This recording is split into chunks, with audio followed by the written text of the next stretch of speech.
Hello students, जैसा कि हम चैप्टर कंटिन्यू कर रहे हैं, चैप्टर 4 रिप्रोडक्टिव हेल्थ। आज का हमारा टॉपिक है contraceptive method. Contraception is the intentional prevention of conception through the use of various devices, sexual practices, chemicals, drugs और सर्जिकल प्रोसीजर्स। कॉन्ट्रासेप्शन क्या होता है कि हम इंटेंशनली कॉन्सेप्शन को रोकें। इंटेंशनली यानी हम हमारी इच्छा से अगर कॉन्सेप्शन को रोकें, conception in the sense pregnancy का कंसीव हो जाना। प्रेगनेंसी का कंसीव हो जाना कॉन्सेप्शन कहलाता है। प्रेगनेंसी कंसीव कब होती है? जबकि एम्ब्रियो यूट्रस में जाकर इम्प्लांट हो जाता है या फर्टिलाइजेशन हो जाता है और ये सारा प्रोसीजर। तो बेसिकली हमें ये कॉन्ट्रासेप्टिव मेथड्स को इसीलिए पढ़ना है कि हमें क्या रोकना है, प्रेगनेंसी को होना रोकना है। तो कॉन्ट्रासेप्शन जितने भी मेथड्स हैं सब प्रेगनेंसी से प्रिवेंट करवाते हैं। तो उस मेथड्स में बहुत सारे डिवाइसेस हैं, सेक्सुअल प्रैक्टिसेस हैं, केमिकल्स हैं, ड्रग्स एंड सर्जिकल प्रोसीजर्स हैं। Contraceptive methods are used to prevent the unwanted pregnancy and modifying the menstrual cycle. Contraceptive method जो है वो किस लिए यूज होते हैं? अनवांटेड प्रेगनेंसी को प्रिवेंट करने के लिए और मेंस्ट्रुएशन साइकिल को मॉडिफाई करने के लिए। An ideal contraceptive should be user friendly. जो भी आइडियल कॉन्ट्रासेप्टिव होता है वो यूजर फ्रेंडली होना चाहिए, इजीली अवेलेबल होना चाहिए, इफेक्टिव होना चाहिए, यानी उसका जो हम यूज कर रहे हैं जो भी कॉन्ट्रासेप्टिव उसका जो है हमें इफेक्ट होना चाहिए, यानी प्रेगनेंसी को वो रोके। यूं नहीं कि वो यूज करने के बाद भी प्रेगनेंसी हो। रिवर्सिबल होना चाहिए, यानी यूज करने के बाद उसे निकाला जा सके या फेंका जा सके या जो भी है, मतलब कंटिन्यू बॉडी में ना रहे, ऐसा कुछ। नो साइड इफेक्ट, किसी चीज तरह का साइड इफेक्ट बॉडी को नहीं होना चाहिए। No way interferes with sexual desire and sexual act. जो सेक्सुअल एक्ट है या सेक्सुअल इंटरकोर्स है उसको किसी तरह का इंटरफेयर न करें। नेक्स्ट है contraceptive methods could be divided into following categories. Contraceptive method बहुत सारे तरह के होते हैं, उनके हमें टाइप्स पढ़ने हैं। तो कौन कौन से एक बार देख लेते हैं। नेचुरल और traditional methods, barrier methods, IUDs. IUDs का फुल फॉर्म होता है intra uterine devices. Oral contraceptive methods, injectable, implants और सर्जिकल मेथड्स। इनमें से फर्स्ट हम पढ़ रहे हैं नेचुरल और traditional methods. Natural methods of birth control involves avoiding chances of sperm and ovum meeting. Natural methods क्या करते हैं? चांसेस बिल्कुल खत्म कर देते हैं स्पर्म और ओवम के मीटिंग की, यानी उसमें क्या होगा, हम स्पर्म और ओवम को आपस में फ्यूजन से रोकेंगे, मिलने से रोकेंगे। तो फर्स्ट है उसमें पीरियोडिक एब्स्टिनेंस। पीरियोडिक एब्स्टिनेंस में क्या होता है? The couples avoid coitus from 10th day to 17 of menstrual cycle as chances of fertilization are very high during this period. It is called the fertile period. Periodic abstinence में क्या होता है? जैसा कि मैंने आपको प्रीवियस चैप्टर में पढ़ाया था कि मेंस्ट्रुएशन साइकिल 28 डेज का होता है। तो 28 डेज में से 10th to 17 डेज के बीच में अगर सेक्सुअल इंटरकोर्स या कॉइटस ना हो तो उसमें चांसेस जो है वो फर्टिलाइजेशन होने के बहुत ही कम हो जाते हैं। अगर जो है किसी भी फीमेल में मेंस्ट्रुएशन साइकिल का जो मतलब मेंस्ट्रुएशन साइकिल जो है वो रेगुलरली अच्छे से ऑपरेट होता हो, तो 10 to 17 के डे के बीच में जो कॉइटस ना करें तो क्या नहीं होगी? प्रेगनेंसी। क्योंकि आप सब ये जानते हो, मैं आपको पढ़ा चुकी हूँ प्रीवियस चैप्टर में कि ओव्यूलेशन जो है वो कौन से डे पे होता है? 14th day. अगर उस डे में कॉइटस ना हो तो क्या होगा? फर्टिलाइजेशन के चांसेस बिल्कुल नथिंग रहेंगे और वो ही पीरियड बेसिकली। और अगर कंसेप्शन करना है, किसी भी फीमेल को प्रेगनेंसी कंसीव करनी है, तो उसी टाइम में जो सेक्सुअल इंटरकोर्स जरूरी होता है, और अगर नहीं करनी है तो पीरियोडिक एब्स्टिनेंस के थ्रू सेक्सुअल इंटरकोर्स को रोका जा सकता है। तो ये भी क्या है? Natural method. नेक्स्ट है विड्रॉवल और coitus interruptus. Male partner withdraws penis from vagina just before ejaculation to avoid insemination. Withdrawal और कॉइटस इंटरप्टस में क्या होता है कि जो मेल पार्टनर है सेक्सुअल इंटरकोर्स के during just before ejaculation. Ejaculation क्या होता है? इजैक्यूलेशन होता है कि सेमन का फीमेल की वेजाइना में रिलीज होना। तो जस्ट बिफोर इजैक्यूलेशन अगर मेल पार्टनर फीमेल की वेजाइना से अपने पेनिस को रिमूव कर ले तो वो भी क्या एक मेथड है कॉन्ट्रासेप्शन का नेचुरल मेथड। नेक्स्ट है लैक्टेशनल एमनेरोया। लैक्टेशनल एमनेरोया क्या होता है? Absence of menstruation after parturition and due to intense milk feeding and no ovulation in this period, chances of fertilisation is nil. जैसे ही किसी female में first baby की delivery होती है तो उस डिलीवरी के आफ्टर टाइम का जो पीरियड होता है डिलीवरी के बाद का, उस डिलीवरी के बाद में क्या होता है कि कुछ टाइम तक एक फीमेल में मेंस्ट्रुएशन साइकिल ऑपरेट नहीं होता है। तो और कब तक नहीं होता है? जब तक कि वो जो फीमेल है वो अपने न्यूबॉर्न बेबी को फीड करवाती है। ठीक है, तो ये भी एक तरह का क्या है प्रेगनेंसी को रोकने का मेथड। तो इसमें क्या होगा कि जब तक बेसिकली 6 मंथ का पीरियड देखा जाता है, उस टाइम के पीरियड में फीमेल के अंदर मेंस्ट्रुएशन साइकिल ऑपरेट नहीं होता।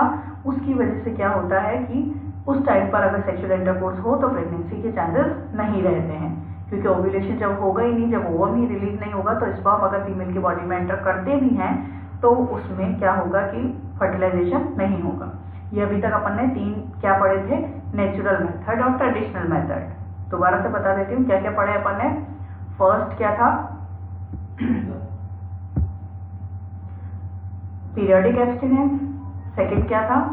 विड्रॉल और कॉइटस इंटररप्टर। थर्ड क्या था? लैक्टेशनल एमनेरोया। ये 3 हमने क्या पढ़े? नेचुरल मेथड्स, जिसमें कि किसी भी तरह का साइड इफेक्ट होने के चांसेस है ही नहीं। अब हम पढ़ रहे हैं barrier methods. Barrier methods are based on prevention of ovum and sperm from physically meeting with the help of barriers. इसमें भी सेम ही है, हमें ओवम और स्पर्म की मीटिंग को रोकना है, लेकिन किसकी हेल्प से? बैरियर की हेल्प से, यानी कुछ ना कुछ बैरियर हमें यूज करना पड़ेगा। These methods are available for male and female, दोनों के लिए होता है। This includes chemical means and mechanical means. Chemical methods भी होते हैं और mechanical methods भी होते हैं। तो सबसे पहले हम देख रहे हैं chemical means.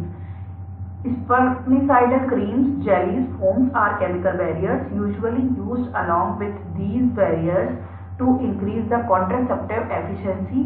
These chemicals, if introduced into the vagina before intercourse, adhere to the mucous membrane and mobilize and kill the sperms. क्या होता है कि जैसे ये अपन ने नेम्स पढ़े, स्पर्मिसाइडल क्रीम्स, जेलीज और फॉर्म्स, ये सब अगर फीमेल की वेजाइना में कॉइटस से पहले या इंटरकोर्स से पहले इंट्रोड्यूस करवा दिए जाए या इंसर्ट कर दिए जाए तो ये क्या करते हैं कि यूट्रस की जो म्यूकस मेम्ब्रेन है या वेजाइना की जो म्यूकस मेम्ब्रेन है उस पर क्या करते हैं, ये जाके अटैच हो जाते हैं, जिससे कि क्या होगा, जैसे ही स्पर्म एंट्री करेगा ये वेजाइना की जो म्यूकस मेम्ब्रेन है उस मेम्ब्रेन पर जाकर अटैच हो जाएंगे। उससे क्या होगा, जैसे ही स्पर्म फीमेल की वेजाइना में एंटर करेंगे वो स्पर्म को इमोबिलाइज कर देंगे। इमोबिलाइज यानी मूवमेंट नहीं करने देंगे और उनको किल कर देंगे। तो ये होते हैं ऐसे कुछ, जैसे कि एग्जांपल में स्पर्मिसाइडल क्रीम्स है, जेलीज और फॉर्म्स है। ये ट्यूब्स वगैरह के फॉर्म्स में भी आते हैं जिनका यूज भी कॉन्ट्रासेप्शन के लिए किया जा सकता है। Next,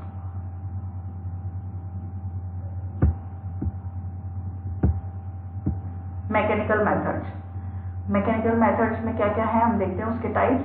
condoms. Nowadays condoms are available for use for both males and females. Condoms आजकल, पहले सिर्फ मेल के लिए अवेलेबल होते थे, आजकल फीमेल्स के लिए भी कॉन्डम्स अवेलेबल हो गए हैं। Use by male, barrier made of rubber और latex sheet use to cover penis और vagina and cervix of female. अगर मेल्स के लिए जो कॉन्डम्स आते हैं वो रबर और मतलब मेल्स और फीमेल्स दोनों के लिए जो बनते हैं वो तो रबर और लेटेक्स के बने हुए होते हैं, लेटेक्स शीट के।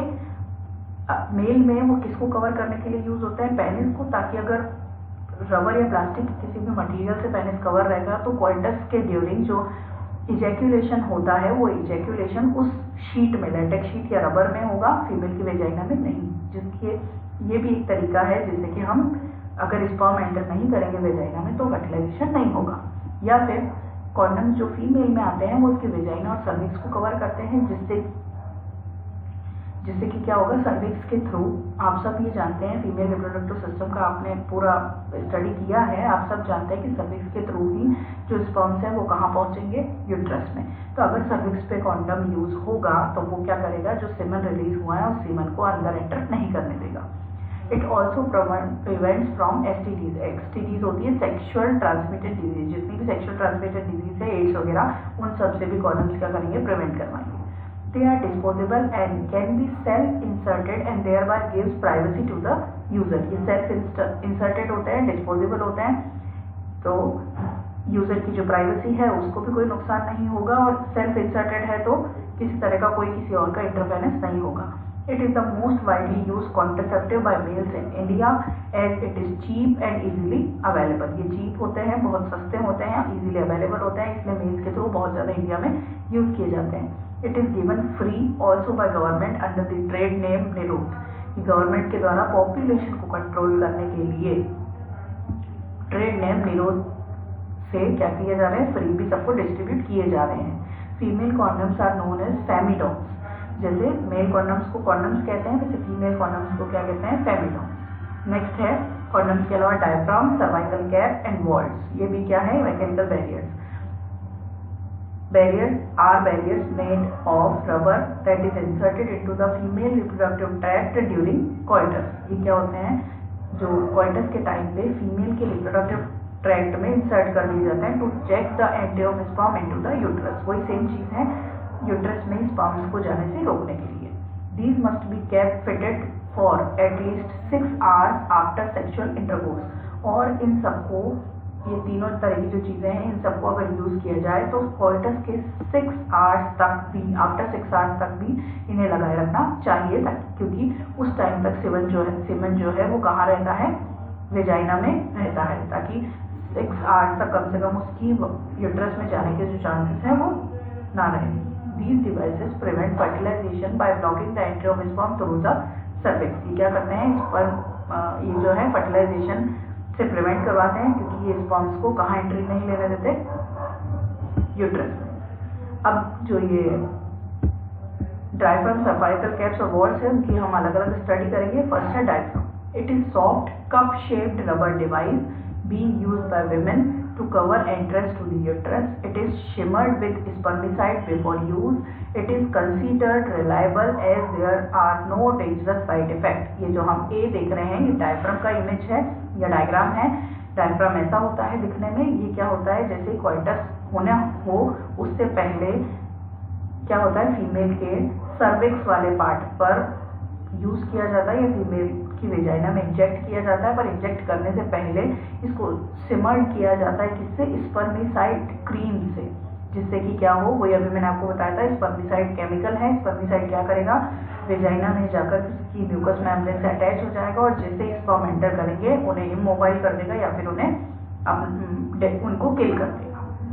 ये जितने भी ये इंस्ट्रूमेंट्स हम पढ़ रहे हैं, ये सब सेम ही काम करते हैं। नेक्स्ट है cervical cap. It is a miniature diaphragm that covers the cervix. It can remain in position longer than the diaphragm.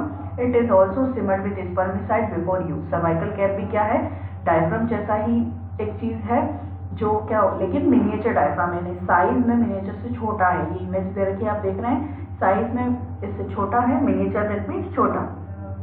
इसमें भी सेम प्रोसीजर फॉलो होता है, यानी स्पर्मिसाइड का यूज करके इसे भी इंसर्ट करा दिया जाता है, कहाँ, फीमेल की वेजाइना में। लेकिन डिफरेंस क्या है डायफ्राम से, एक तो साइज का डिफरेंस है, शेप का डिफरेंस है, उसके अलावा और क्या डिफरेंस है, ये जो है ये डायफ्राम से लॉन्गर टाइम तक अंदर इंसर्ट करना पड़ता है। Vaults, these are hemispheric dome shaped rubber और plastic caps with a thick rim. ये आपको दिख रहा है, ये वॉल का डायग्राम है, ये रिम जो है इसकी बहुत थिक है, और क्या होता है, ये डॉम शेप्ड है, हेमीस्फेरिक है। The latter is fitted over the cervix. कहाँ फिट होता है, ये सर्विक्स के ऊपर, जिससे कि क्या हो, सेम सर्विक्स का फंक्शन ही वही है कि वो क्या करते हैं, स्पर्म्स को यानी सीमन को जब एक मेल के थ्रू वेजाइना में रिलीज किया जाता है, तब वो उस सीमन को कहाँ पहुंचाते हैं, यूट्रस में फर्टिलाइजेशन के लिए। तो ये तीनों तरह के जो इंस्ट्रूमेंट्स हैं, इनका यूज करके क्या किया जा सकता है, फर्टिलाइजेशन को रोका जा सकता है। ठीक है, तो आज हमने क्या पढ़ा, हमने टाइप अलग अलग तरह के कॉन्ट्रासेप्टिव मेथड्स पढ़े, उसमें हमने क्या पढ़े, फर्स्ट बैरियर मेथड्स। ठीक है, नेक्स्ट हम पढ़ेंगे कल।